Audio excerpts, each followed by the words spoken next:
There is. What's the West Coast Motors, man? Join me, Rob, and my wife Sheila on a rescheduled West Highland Way trip. Due to COVID restrictions, our work was delayed by a year, but now on my 60th year, I finally got the boots on and strapped the rucksack to my back.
This is not my first attempt at the West Highland Way. Previously, I have walked it carrying everything bar the kitchen sink on my back. I have stayed in the bothies, hostels, bed and breakfasts and hotels. I have used the services of the Travelite Luggage Company to carry all the bags for the duration of the trip. I've done it in 5 days, 6 days and 7 days. I have walked away in company of fellow members of the Territorial Army and friends and colleagues from the ICU at the Western Infirmary in Glasgow. I have to admit that I have not completed all sections of the West Highland Way on all my trips, as I wanted the trip to be enjoyable for everybody that was walking with me. Hence we've had to skip some sections, like the section from Inversnaid to Cranlarrock, where we got the ferry across from the hotel and the CityLink bus to Cranlarrock and carried on the journey from there.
Oh no, you go on.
Easy walking for the next few miles as the way follows the disused track bed of the Blaine Valley Railway built in 1867. On the left, the well-enclosed aqueduct carries water from Loch Lomond to supply Glasgow. In the 19th century, Glasgow grew at a phenomenal rate as industry boomed and the population soared. By 1841 there were over 250,000 people living in the city. Conditions were dire, clean water from private wells a preserve of the rich. The Clyde, contaminated with industrial waste, was an open sewer. Thousands died in the cholera and typhoid outbreaks in the mid-1800s. Families were crowded, often several to a room. Human waste was tipped from buckets high above onto the streets below.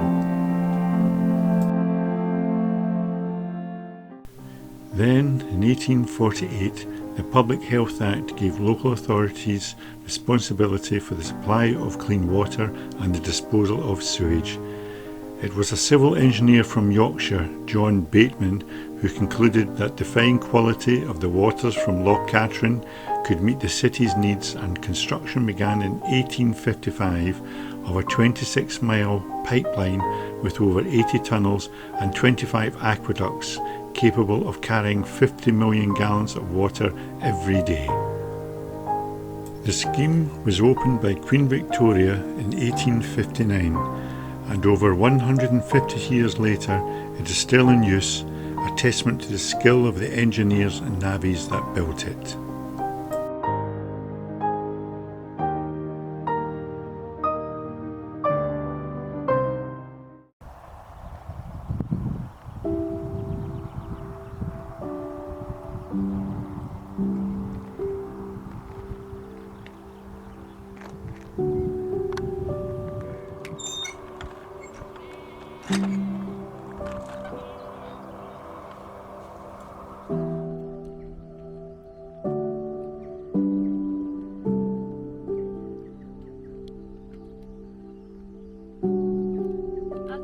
Husband beside that.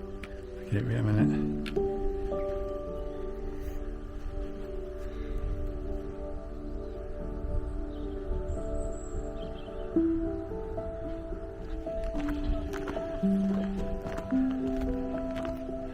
Beautiful wee thing.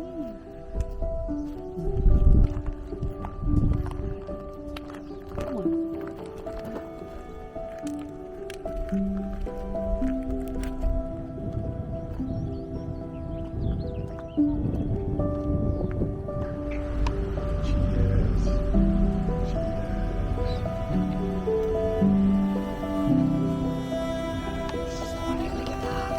Take a look at that.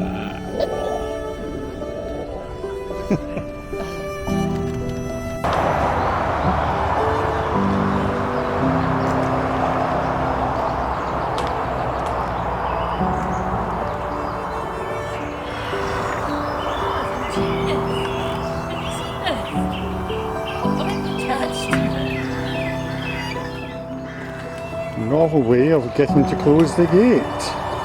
Here we have the gate. Are we going to open it?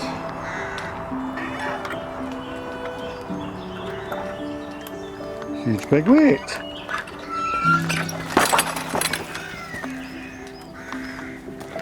Novel.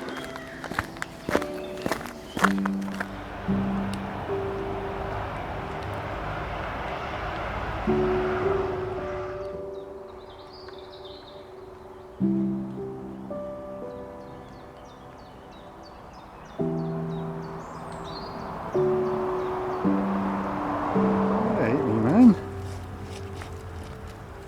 Boys. Good man, you know how to get out, don't you? Actually, he might be really young cow. I can't see him. That's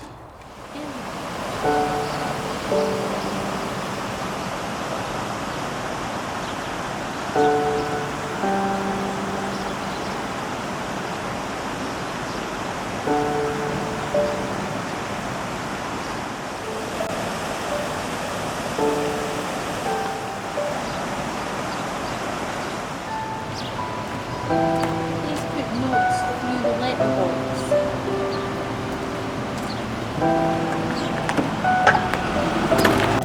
Cone.